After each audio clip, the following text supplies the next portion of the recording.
You're welcome back. Now, the situation of the Nigerian state, talking about the spate of insecurity and the wave of these renewed attacks on the Nigerian state, it's disturbing to say the least. Actually, this week alone, there has been serious attacks.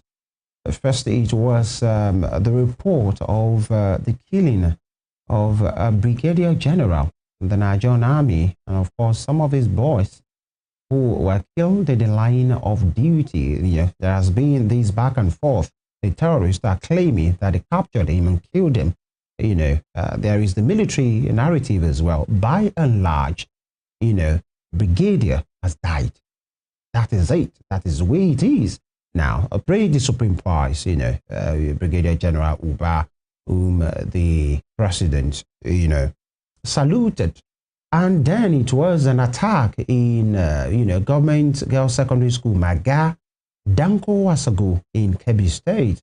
And here you could see what remains of that particular school, where, 24 girls, and the names have been, released, have been kidnapped. The vice principal, of that particular school, Malam Makuku, died because Welente was trying to prevent the abduction from happening, from these, prevent those criminals from abducting and kidnapping the girls. He was killed. The security of the school was shot as well. And now those girls, 24 of them, are in the kidnappers' den. This is, what remains of that particular school.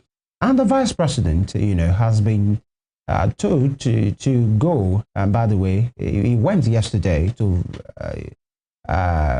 Greening Kirby, and the meeting was held.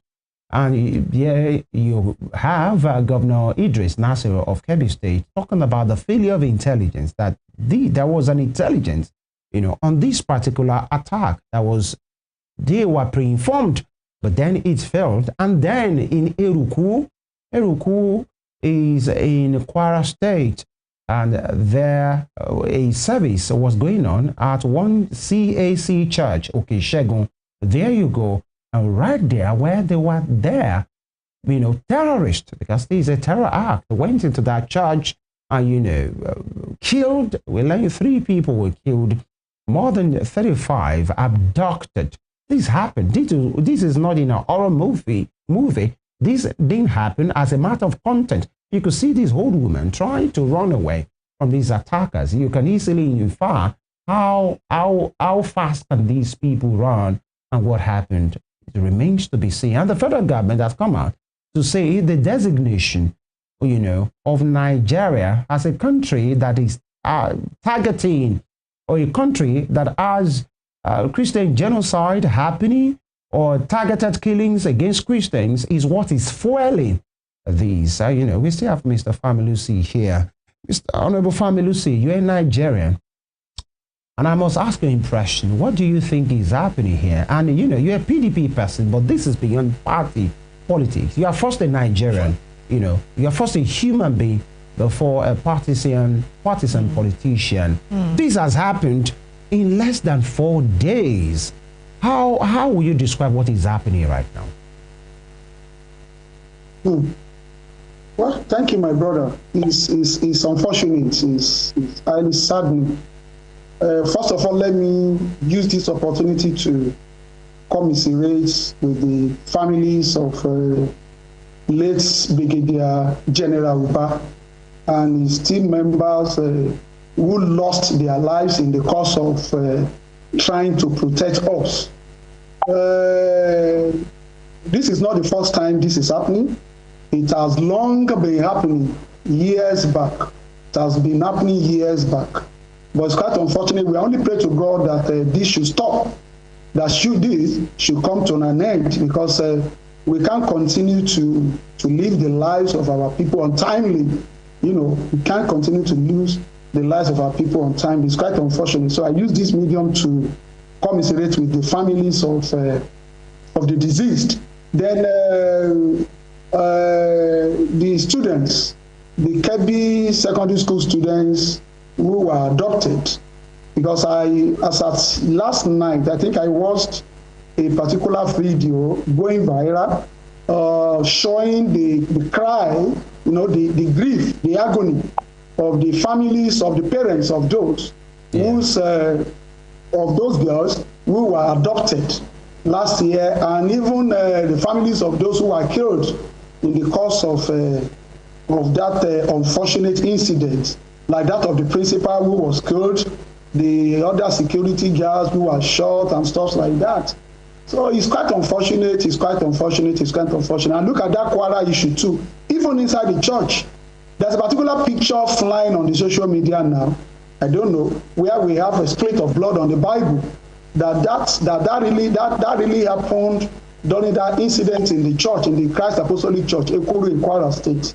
You can imagine that, how you will see that picture that you will not feel somehow. This is serious, and it is, you can't just say that, okay, at least those people at the Kwara, at the Ekuru in Kwara, they did not expect that will happen. They were in the church praising and worshiping their God Almighty, their God. They were in the church, and that happened. So who knows who is next? God forbid bad thing. Who knows where they are targeting? Again, who knows where their next target is? So we can only pray to God Almighty to have a divine intervention on Nigeria, that this insurgency and this insurgency should end. But now, if we are, while doing that, we at the same time need to be factual with one another. We need to be factual with one another.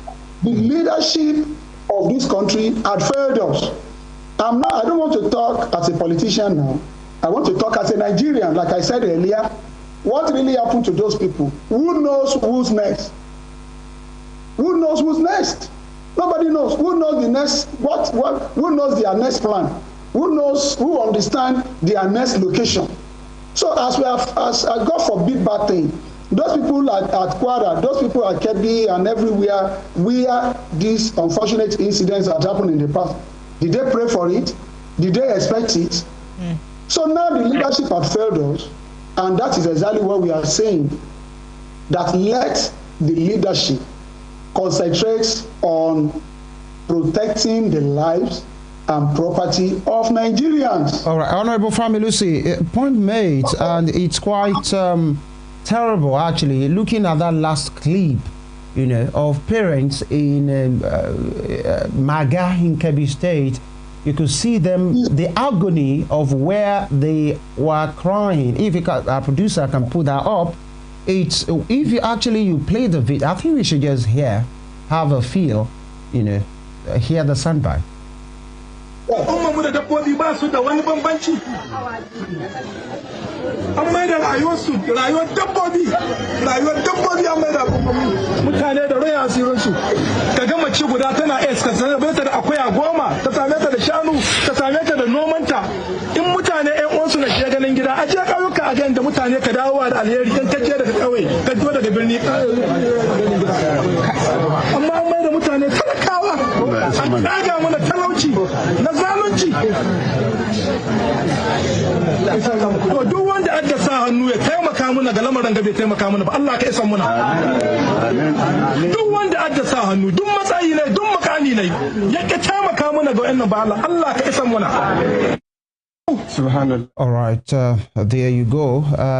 Just like I said, and we have been saying all week on this program, nobody wants to be in that state of mind at all. You could see the women on one side, the men on one side, possibly the clerics and the leaders, sounding and looking helpless. Yeah. And that's the reality. And that's the most terrible state a man can be in. Men hate being helpless. And then you saw where the men were also crying. Yeah, they did. They are humans. It's terrible. No matter how they try to hide it. Yes. And that's why we'll need to speak to some of the feelings, from quarters where it's not expected this morning. And then we've been emphasizing how parents like this are almost alone in this, in all of these issues. Yeah. They're most likely, I could say that they're most likely treated like a plague. Yeah. All right. Mr. Family, are you still with us? I'm with you. Right, I'm with you. I'm here. Okay, so I'd like to ask you. You've seen. Thank God you're familiar with the incident. You've seen some of the recent developments on this issue. Judging by two leaderships now, the leadership of the school, it was said, my colleague earlier said that the vice principal of that school was killed. The security, officer on duty on that day was also shot.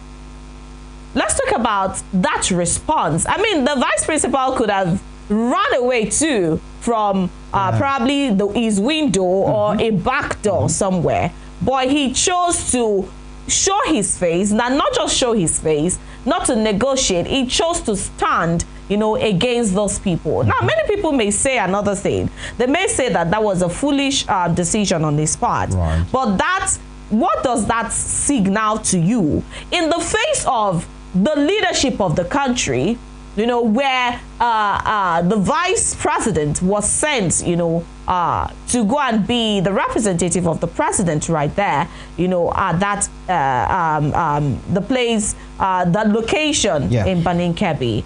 Now, this morning, the development is that we are saying that, yes, the vice president actually arrived in Banin Kebbi, but not at Maga, where this incident took place. The parents of this, of this abducted children, the students, were, in Banin Kebbi to meet with the vice president. How would you see that? Wasn't the parents who were supposed to go meet the aggrieved, bereaved people now, or not only bereaved, but sad parents, sober parents, who should have been moved to go meet the VP, or the VP, one individual, to meet these parents? How would you rate leadership at different levels? My sister, may God just have mercy on us. I don't want to tell the part of a particular saying flying around now that people are saying in Nigeria, in the country. What they are saying is, it is you that you're not allowed to be killed. You should not allow to be killed. That is how it is in Yoruba.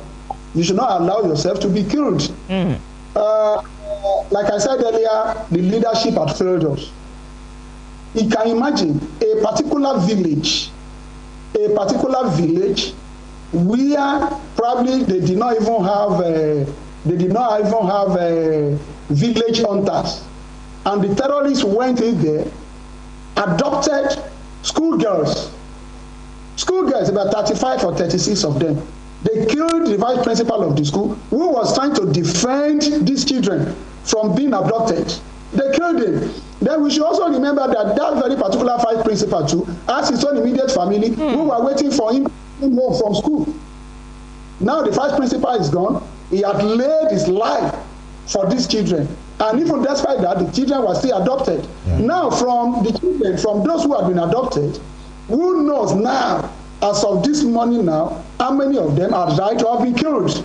You wouldn't know. Now, if the vice principal now went there, and the vice principal, by the virtue of his position, who are armed with security men around him, could not even go to that village. The vice president.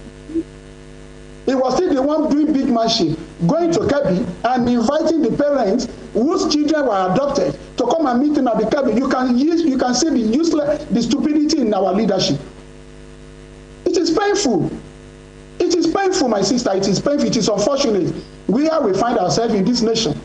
And look at even what happened the other time, I think in Plateau or thereabout. Yes, it should be Plateau. Was it Plateau or Benue? Some where we have genocide, where we have about 250 people being killed. The president too did not go to the village where it happened. He stayed in the capital. The president himself could not go, even with the armies of security guards and men around him. The president too could not go there. So he stayed in the capital city, in the capital. He stayed in the capital, and he was even still inviting those people who are bereaved, who are grieved, to come and meet him so that he could sympathize with them. So they are scared of going, even with, despite the fact that they have security, and they left those people who are not protected, who do not have security, to their own fate. And all they are doing is just to play politics around. They are not living governance, and they are playing politics. All they are after is out the president will secure the second term. This is not politics. This is security. I said earlier, this happened to these people. Who knows who is next? God forbid. It happened in Kwara. It happened in Ekuru in Kwara, where people were even worshiping God Almighty, our own creator, the creator of everybody, the creator of heaven and earth. And the bandits went into the church, abducted some, killed some. You could see in the video, look at that old woman. Who know where the woman is now? You can imagine that. Old woman praising and worshiping our own God Almighty, our creator. They went there, and you still, I can't fathom this. All right, Honorable, we are crossing them right now. Now, there is a development where the federal government of Nigeria, through the secretary to the government of the Federation, Senator George Akume, said that the United States allegation of Christians' targeted killings in Nigeria and President Donald Trump's country of particular concern classification are behind the renewed attacks on soft targets across the land by terror groups. That is what the federal government are saying, that the U.S., talking about targeted killings against Christians in Nigeria and making Nigeria a country, designating Nigeria as a country of particular concern, is what is behind these renewed attacks on soft targets across the land by terror groups. And this wasn't just a leak. This was said, reported to be said, in fact, from the Nation newspaper by the secretary to the government of the Federation, and said insurgency structures had been significantly degraded before the latest wave of commentary from Washington, adding that such statements, though perhaps well-intentioned, are the unintended effect of emboldening extremist factions. What do you say to that? Because Nigerians have been reacting to that. To say politicians, you yourself, you're politicians, that possibly you don't stay with reality, especially when you are in the corridor of power. But this is what the secretary to the secretary to the government of the Federation has said. Senator George Akume, a former governor, a former senator, is now the secretary to the government of the Federation, saying what Trump said and what the United States have said is what is responsible for this renewed wave of attack. What's your position on that? Thank you so much, my brother. I also read it. I read that statement being credited to him. I am disappointed in him. And that this is part of failure of the leadership that we are still talking about. We are still on that point. These people are Is it a failure of leadership or failure of politicians? You are one of them yourself. Who will say anything part-time once they are in the corridor of power? Among the politicians we have leadership. So when you are talking about politician, then let us now refer to the leadership. At that position, he has become a leader of the nation. We are not even talking about politics now. We are talking about governance. We are talking about the leadership. We are talking about our country. It is about patriotism. So let us not talk about the patriotism and let us leave politicking aside. If a secretary to the government of the Federation could utter such, you can imagine. What I only advise him, when I read it, what came to my mind is just that, fine, this gentleman has said this. He should just please fly to the US and meet Trump and just tell Trump straight. He should let him fly to what you said though had caused a kind of renewed attack of terrorism and hold President Trump responsible. And hold President Trump responsible. Let him go there. Please let us advise him to go there. Probably maybe if President Trump should retract what he had earlier said, then this thing will not go down again. Let him go there. Let him go and tell him. Because what he said was, before that statement, the activities of these insurgents and bandits have been degraded. That what President Trump said is what has caused this renewed attack. And some will say maybe he has a point. maybe those insurgents and bandits are trying to make a point that yes, we are here and we can do whatever we want to do. You don't think that's the point? He's not making any sensible point. He's only defending his pot of soup. All right. He's only trying to cover the face of his party. He's only trying to cover the face of his failed administration. He's part of this failed administration. So he's only trying to cover the face. We like to go, actually. But this failed administration led by President Bola Tinubu is the same person that your principal and the entire Osun PDP are saying you are going to support in 2027. Are you not part of the failure now? My brother, we are not part of this failure. But you are pledged your alliance. You're endorsing him. Those who are chasing the failure know themselves. And you that you are supporting endorsing the failure. How about you that you are endorsing it and endorsing him? The issue of politics is different from the issue of security, my brother. All right. The issue of politics is not different from the issue of government. Intertwined, Mr. Familusi. You said? Are they not intertwined, politics and security or security failings now? Politics and governance.